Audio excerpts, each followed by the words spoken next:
Hello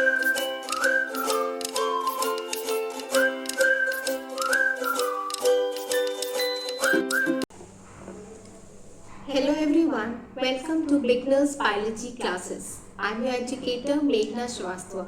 So आज मैं start कर रही हूँ एक नया सीरीज फॉर NCERT.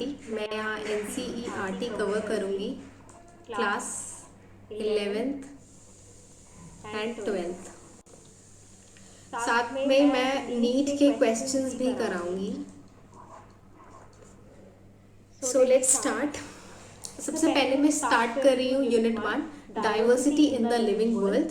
उसमें 4 चैप्टर्स हैं. Chapter 1 the living world, chapter 2 biological classification, chapter 3 plant kingdom, chapter 4 animal kingdom. So let's start with chapter 1 which is the living world. अच्छा, मैं इसमें NCERT के जो पोर्शन है मैं उसको कवर कर रही हूँ. So let's start. सबसे पहले यहाँ पर दे रखा है मैंने डिफाइनिंग प्रॉपर्टी. सो डिफाइनिंग प्रॉपर्टी का जिक्र इस चैप्टर में आगे होता रहेगा, इसीलिए मैंने इसका मतलब यहाँ एक्सप्लेन कर दिया है. सो डिफाइनिंग प्रॉपर्टी या डिफाइनिंग फीचर क्या होता है? सो डिफाइनिंग प्रॉपर्टी या फीचर एक ऐसी प्रॉपर्टी है जो अनएक्सेप्शनली सभी के अंदर प्रेजेंट होती है. जितने भी ऑर्गेनिज्म होंगे उसके अंदर वो अनएक्सेप्शनली प्रेजेंट होगी, कोई भी एक्सेप्शन नहीं होगा. ऐसी प्रॉपर्टी, ऐसे फीचर को हम डिफाइनिंग प्रॉपर्टी कहते हैं जो कि बिना किसी एक्सेप्शन के प्रेजेंट हो. ठीक है. सो लिविंग वर्ल्ड में सबसे पहले NCERT में कुछ इंट्रोडक्शन दे रखा है. सो NCERT थोड़ी पोएटिक वे में लिखी गई होती है. सो यहाँ पर कुछ मैं NCERT की लाइंस यहाँ पर मैंने दे रखी है. So let's start with The wide range of living types is amazing. The extraordinary habitats in which we find living organisms, be it cold mountains, deciduous forests, oceans, freshwater lakes, deserts or hot springs, etc. So हम यहाँ पर जो कि diversity की बात हो रही है, लिविंग वर्ल्ड में डाइवर्सिटी कैसी है. सो अगर डाइवर्सिटी देखा जाए तो बहुत ही वाइड रेंज ऑफ डाइवर्सिटी पाई जाती है लिविंग ऑर्गेनिजम्स की, भले कितना भी एक्स्ट्राऑर्डिनरी हैबिटेट क्यों ना हो.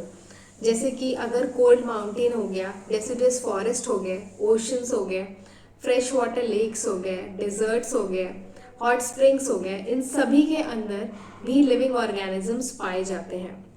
The diversity of habitats are very vast and deeply reflect on what life is indeed, what indeed is life. The diversity of habitats are very vast and deeply reflect on what indeed is life. अगर habitats क्या होता है?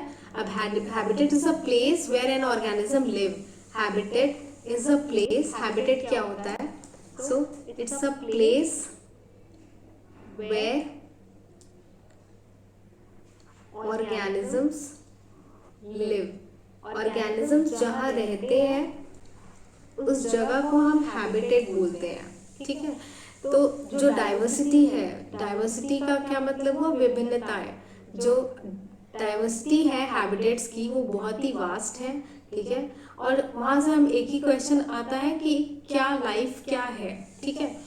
तो इसमें 2 तरीके के question आएंगे. एक टेक्निकल वन, ठीक है, कि जिसमें हम देखेंगे लिविंग और नॉन लिविंग के बीच का डिफरेंस, और एक आएगा क्या फिलोसफिकल वन जिसमें हम देखेंगे क्या कि पर्पस क्या है लाइफ का. सो ये एक थोड़ा सा इंट्रोडक्शन दे रखा है. ये इतना इम्पोर्टेंट पार्ट नहीं है बट ठीक है. So let's start. What is living. अब बात करते हैं लिविंग क्या होता है, लिविंग किसको हम बोलेंगे. ठीक है. सो कोई भी चीज़ या कोई चीज़ अगर लिविंग है या कोई ऑर्गेनिज्म अगर लिविंग है तो उसके अंदर कुछ कैरेक्टरिस्टिक फीचर पाए जाएंगे. मतलब कुछ उसके ऐसे डिस्टिंक्टिव फीचर जो उसको नॉन लिविंग से अलग करे, कुछ ऐसे फीचर्स पाए जाएंगे. ठीक है. जैसे क्या? ग्रोथ हो गया, रिप्रोडक्शन, मेटाबॉलिज्म, सेलुलर ऑर्गेनाइजेशन और कॉन्शियसनेस. ठीक है. अब अगर हम ये जो सारे कैरेक्टर्स हैं जो डिफाइन कर रहे हैं लिविंग को, उसको हम बारी बारी से देखेंगे जैसा कि हमारे NCERT में दे रखा है. सबसे पहला है ग्रोथ. NCERT में दे रखा है कि ग्रोथ जो है उसके दो ट्विन कैरेक्टर होते हैं, ट्विन कैरेक्टर। ग्रोथ के हमारे दो ट्विन कैरेक्टर हैं। पहला है ट्विन कैरेक्टरिस्टिक्स ऑफ ग्रोथ, ठीक है। First is increase in mass and increase in number of individuals. कोई भी चीज जिसका मास बढ़ रहा है या फिर उसका नंबर बढ़ रहा है, उसको हम क्या करते हैं, कहते हैं कि वो ग्रो कर रहा है, ठीक है। तो कोई अगर लिविंग ऑर्गेनिज्म है वो ग्रो करेगा तो उसके अंदर क्या चेंजेस हमें देखने को मिलेंगे, उसका मास बढ़ता रहेगा और उसका नंबर बढ़ेगा, ठीक है। तो increase in mass and increase in number of individual, ये क्या है, ये दो कैरेक्टरिस्टिक है जो कि ग्रोथ को डिफाइन करता है। अब ये जो ग्रोथ होता है ऑर्गेनिज्म में, ये कैसा चेंज है, ये इरिवर्सिबली परमानेंट चेंज है। ग्रोथ हमेशा इरिवर्सिबल होता है, वो वापस से रिवर्स नहीं किया जा सकता है, वो एक परमानेंट चेंज है, ठीक है। सो ग्रोथ एक इरिवर्सिबल परमानेंट इंक्रीज होता है, ठीक है, किसमें, साइज ऑफ द ऑर्गन और इट्स पार्ट और इवन एन इंडिविजुअल सेल, या किसी एक सेल का ग्रोथ हो सकता है, ठीक है, ऑर्गन का हो सकता है, उसके किसी पार्ट का हो सकता है। तो ग्रोथ जो है वो हर लेवल पे हम देख सकते हैं, ठीक है। तो ये कैसा चेंज है, ये इरिवर्सिबल परमानेंट चेंज है, ठीक है। और दूसरा क्या है, यहाँ पर लिखा है कि ग्रोथ के दो ट्विन कैरेक्टरिस्टिक्स होते हैं, increase in mass and increase in number of individuals, ठीक है। अब आगे अगर हम लोग देखें तो ग्रोथ को अगर यूनिसेलुलर ऑर्गेनिज्म में देखा जाए तो व्हाट आर यूनिसेलुलर ऑर्गेनिज्म। सबसे पहला क्वेश्चन है यूनिसेलुलर ऑर्गेनिज्म किसको बोलते हैं, तो सबको क्लियर होगा कि यूनिसेलुलर, एक्सक्यूज मी, तो सबको क्लियर होगा कि unicellular organism are single celled organism, ठीक है, जो एक ही सेल के बने हों। सिंगल सेल्ड ऑर्गेनिजम्स को ही यूनिसेलुलर ऑर्गेनिज्म कहा जाता है, ठीक है। तो यूनिसेलुलर ऑर्गेनिज्म में अगर ग्रोथ देखा जाए, जो कि एक ही सेल के बने हैं, तो क्या होगा, उनके अंदर ग्रोथ बाय सेल डिवीजन होता है, ठीक है। सेल अगर उनकी डिवाइड करेगी तो उसको ग्रोथ मान लिया जाता है, ठीक है। लेकिन at the same time unicellular organism में जो रिप्रोडक्शन है वो भी सेल डिवीजन के ही साथ होता है। तो जब वो रिप्रोड्यूस करते हैं तो भी वो डिवाइड कर जाते हैं, और जब वो ग्रो कर रहे होते हैं तो भी वो डिवाइड कर जाते हैं। तो for unicellular organism reproduction is same as growth, ठीक है। तो रिप्रोडक्शन और ग्रोथ कैसा होता है, सेम होता है, किसमें, यूनिसेलुलर ऑर्गेनिज्म में, ठीक है। और यहाँ पर उन्होंने एक एग्जांपल दे रखा है, यूनिसेलुलर ऑर्गेनिज्म में अगर आपको ग्रोथ ऑब्जर्व करना है तो आप क्या कीजिए, इन विट्रो कल्चर कीजिए। इन विट्रो कल्चर का क्या मतलब हुआ, इन विट्रो का मतलब होता है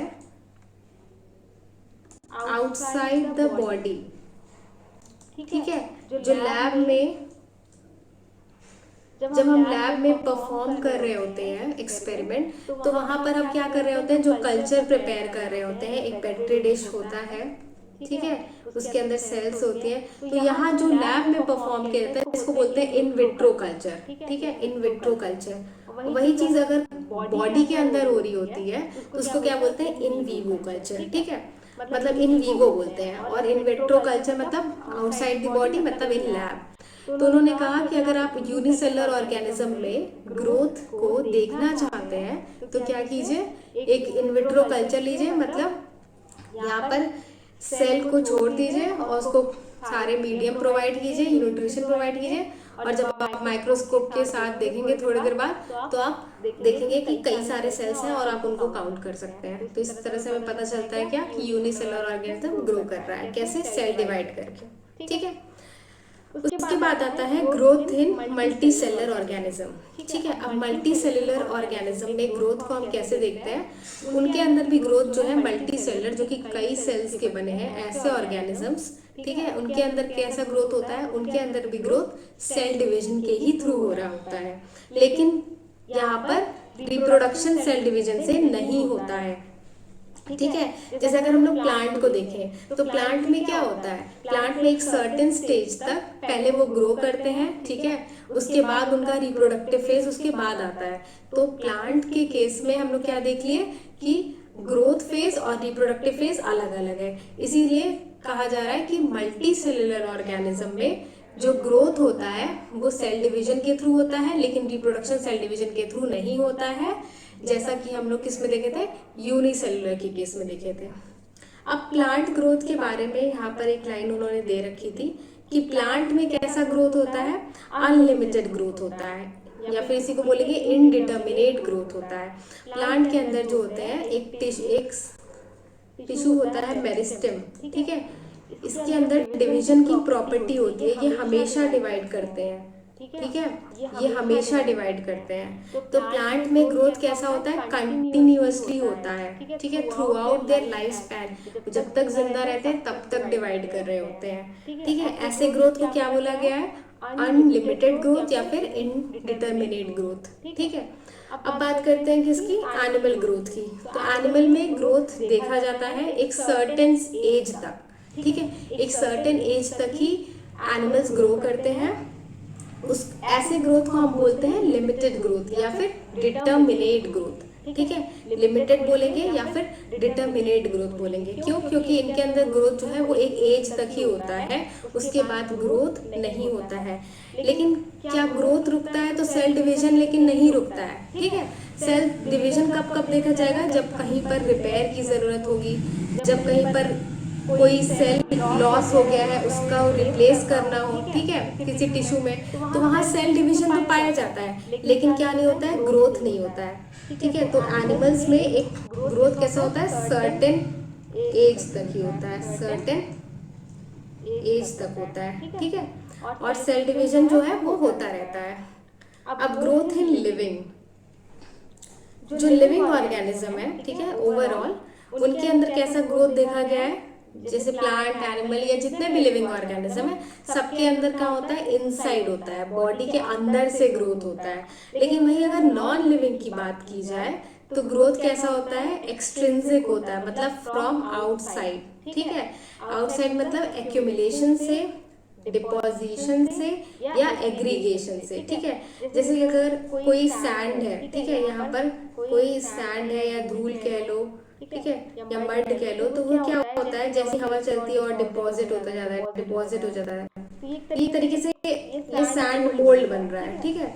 क्या हो रहा है कि ये पूरा एक सैंड मोल्ड बन रहा है। तो ये जो ग्रोथ हम देख रहे हैं ये कैसा हो गया, ये एग्रीगेट हो रहा है, ठीक है, ये डिपॉजिट होता जा रहा है, तो ये फ्रॉम आउटसाइड है, ठीक है। तो हम एक तरीके से यहाँ पर क्या एक्सप्लेन करने की कोशिश कर रहे हैं कि जो नॉन लिविंग ऑर्गेनिजम्स होते हैं वो भी ग्रो कर रहे हैं, ठीक है। Non living object also grow if we take increase in body mass as criteria for growth। इनका बॉडी मास तो बढ़ रहा है ना, ऐसा तो है नहीं कि बढ़ नहीं रहा है। यहाँ पर जैसे जैसे सैंड ड्यून्स बढ़ते जा रहे हैं, सैंड ड्यून्स ग्रो करता जा रहा है, तो जो माउंटेन्स हो गए फॉर एग्जाम्पल, बाउंडर्स हो गए, सैंड मोल्स हो गए, वो भी ग्रो करते हैं। जो नॉन लिविंग ऑब्जेक्ट्स हैं वो भी ग्रो कर रहे हैं। अगर किसको कंसिडर किया जा रहा है, इंक्रीज इन बॉडी मास, जैसा कि उन्होंने बताया था ट्विन कैरेक्टर में से एक कैरेक्टर क्या था, इंक्रीज इन बॉडी मास, ठीक है।